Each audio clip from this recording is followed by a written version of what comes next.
demokratu ju bëhet qartë që zyra e Partisë Demokratike duhet të jetë e hapët. Nuk mund të kenë demokrat një zyrë të mbyllur. Pavarësisht se jeni opozit, pavarësisht se s'merr rrogë nga shteti, pavarësisht se nuk je i paguar, sepse ti vetë ke kandidu. Pa disiplinohen demokratët? Absolutisht disiplinohen dhe besoj me pak punë, me pak dignitet, me pak moral, politik dhe njerëzor, janë në strukturat më të disiplinume. Nuk mendon ndonjëherë se janë demokratët ata që përgjithsisht kanë edhe një sens të reagimit, nëse diçka nuk ju pëlqen dhe kjo bën pak të vështirë pastaj komandën. Është pyetje e bukur që unë kam has. Nuk më vite mirë ndonjëherë kur ndëgjosha kundërshtime. Në fillimet e para dhe më dukte si dy se pse kundërshtojnë të.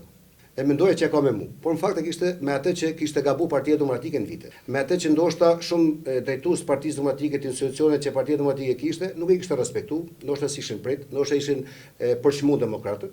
Dhe pra ne ishte edhe humbë 2013-ën, dhe secili nga ato demokratë, të cilët donte me zemër Partinë Demokratike, mendonin se të gjitha defektet, të gjitha fajt ishin nga kryetari. Dhe unë në fillim kujtoja se realisht e kanë me Paulinin. Me kalimin e kohës, sepse edhe politikat kalin, të edukon, unë mësova që demokratët kur ju flet hapur, dhe nuk i asilloj paragjykimi negativ, por vetëm çështje pozitive për të mirën e demokratëve, por për të mirën e subjektit politik, janë më të disiplinuar se sa politikisht në ushtrinë rresht.